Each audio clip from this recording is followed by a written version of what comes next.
Rasulullah Sayyidina Muhammad bin Abdullah wa ala alihi wa ashabihi wa man wala wa la hawla wa la quwwata illa billah. Amma ba'd. Nawaitu ta'allum wa ta'lim wa ifada wa istifada wa hatta la tamassuku bi kitabillahi wa sunnati rasulih wa tidalata 'ala al-huda wa du'a ila al-khairi bil maradati wa thawabi. Bismillahirrahmanirrahim. Qala al-mu'allif rahimahullah wa nafa'ana bihi wa bi 'ulumihi fid dharain amin. Ila an qala عن أبي هريرة رضي الله تعالى عنه قال قال رسول الله صلى الله عليه وسلم إذا دعا الرجل امرأته إلى فراشه فأبت فبات وهو غضبان عليها لعنتها الملائكة حتى تصبح. Diriwayatkan daripada Sayyidina Abi Hurairah radhiyallahu taala anhu, beliau pernah mendengar baginda Nabi sallallahu alaihi wasallam bersabda. Apa sabda baginda Nabi sallallahu alaihi wasallam?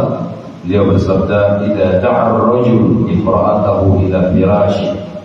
Apabila seorang laki-laki mengajak istrinya untuk mendatangi tempat tidurnya, untuk berhubungan suami istri, kemudian si istri fa'abat, menolak tanpa alasan syar'i, tanpa alasan yang tidak diperbolehkan oleh agama. Kalau ada alasan tidak masalah. Kalau suami mengajak istrinya untuk kumpul, untuk berhubungan suami istri, atau istrinya haid ditolak, apa-apa, atau istrinya nifas ditolak, itu masih berkaitan dengan syariat. Tapi kalau tidak ada masalah, ya tidak tidak haid atau tidak sakit, maka si istri wajib untuk melayani si suami. Apabila istri itu enggan, tidak mau, sedangkan suaminya malam itu tidur dalam keadaan marah karena tidak dilayani oleh istrinya, la'anat al-malaikatu hatta tusbih, maka wanita tadi dilaknat oleh malaikat sampai pagi. Dari malam sampai pagi dilaknat oleh malaikat Allah Subhanahu wa taala. Naudzubillah.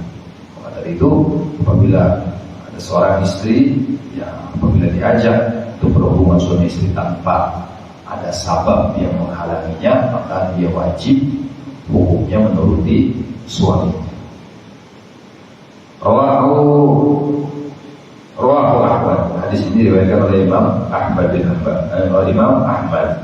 Kemudian qala Rasulullah sallallahu alaihi wasallam, "Idza du'iya ahadukum ila al-walimati falyatiha." Apabila salah seorang di antara kalian diundang untuk hadir di walimah, khususnya walimah nikah, ya, falyatiha, maka hendaklah dia datang. Kalau nggak ada udzur, wajib hukumnya apabila kita diundang walimah datang. Bukan resepsi ya, walimahnya, akad nikahnya. Walimahnya itu wajib. Kalau resepsi nggak wajib, apalagi resepsinya campur perempuan laki-laki. Wah, ini tanpa nggak wajib lagi. Kalau akad nikah, ya diundang walimatul arus, misalnya kita wajib hadir.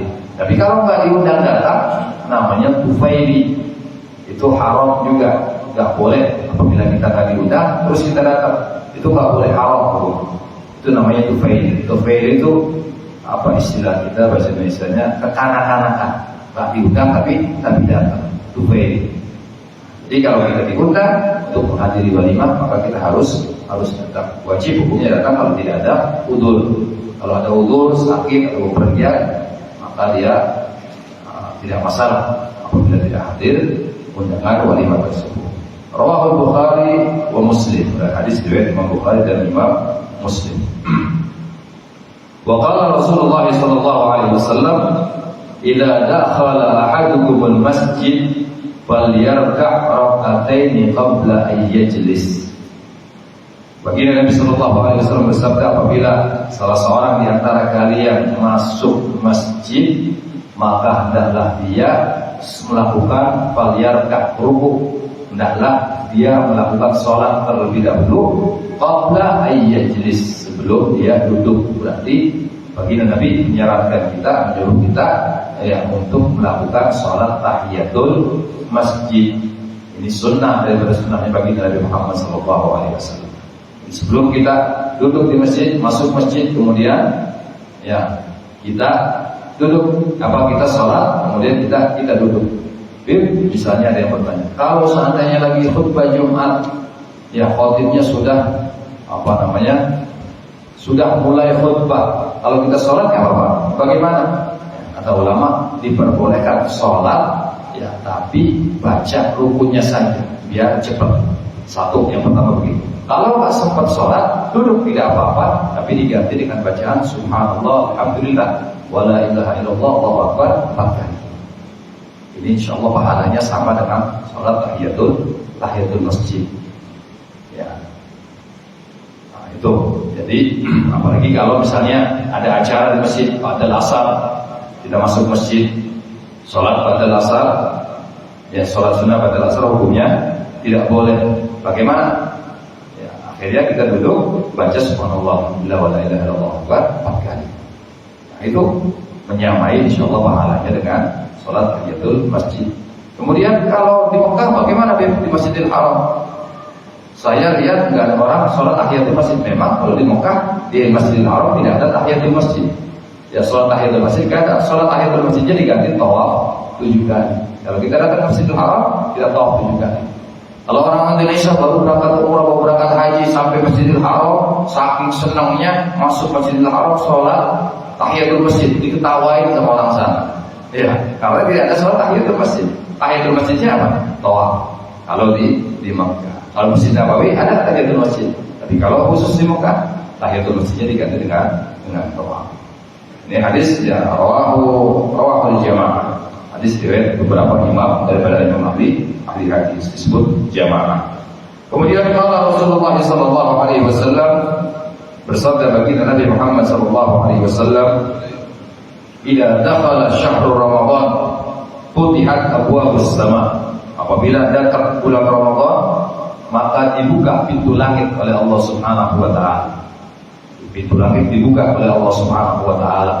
Mulai langit pertama, langit kedua, langit ketiga, terus sampai langit ketujuh dibuka oleh Allah Subhanahu wa taala. Kemudian wa ghulqat abwaab jahannam, dan pintu neraka jahanam ditutup rapat oleh Allah Subhanahu wa taala apabila datang bulan Ramadan. Wa sulsilatis syayatin, dan setan-setan diikat, dibelenggu oleh Allah Subhanahu wa taala.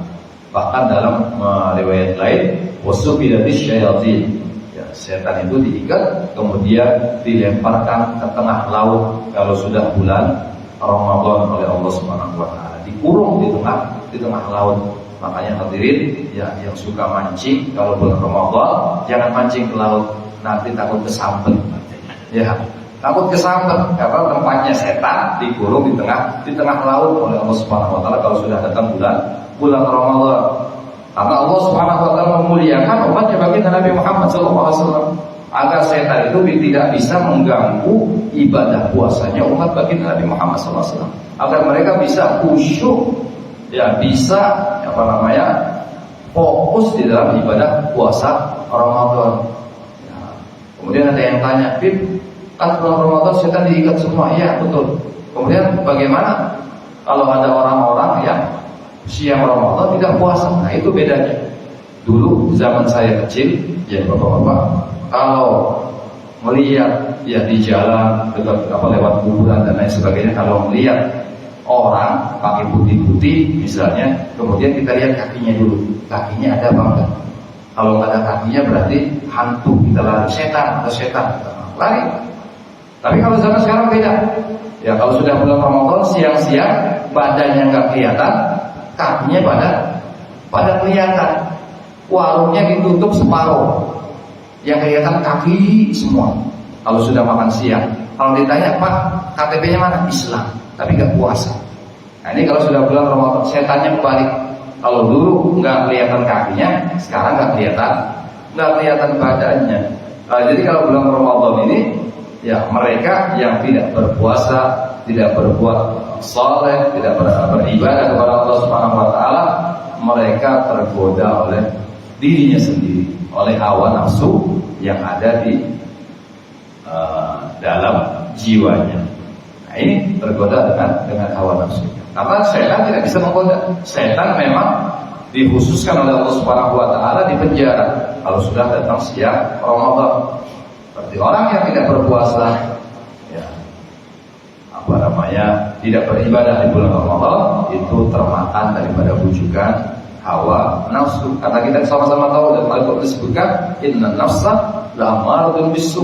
Karena sesungguhnya nafsu itu selalu condong, selalu menyuruh kepada hal-hal yang tidak baik, hal-hal yang bermaksiat, berbau maksiat, hal-hal yang melanggar perintahnya Allah Subhanahu wa taala. Itu orang yang tidak berpuasa, tidak melakukan ibadah di bulan siang Ramadan, terkena bujukan daripada hawa nafsu.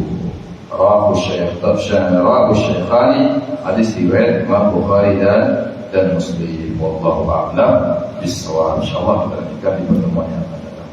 Ya Rabbana a'tarafna bi annana tarafna wa annana asrafna 'ala Allah ashrafna wa tub 'alaina tauba taghfir li kulli hawfa wastur lana al-'awrati wa amin ar-raw'ati waghfir li walidina rabbi wa mawludina wal ali wal ikhwani wa sa'iril khillani wa kulli dhi mahabba aw jiratin aw sahba wal muslimina ajma' amin rabbi asma' fadlan wa judan manna la biktisabin minna bil mustafa rasuli nahla bi kulli suli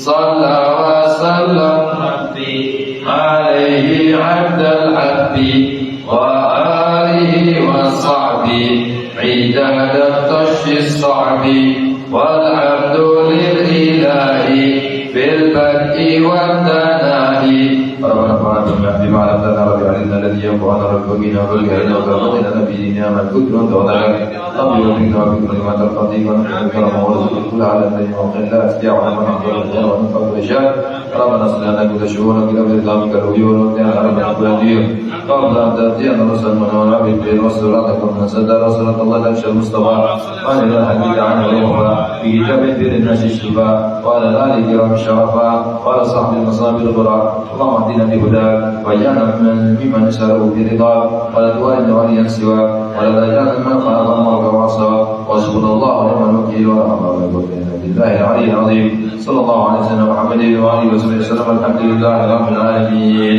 Wassalamualaikum warahmatullahi wabarakatuh.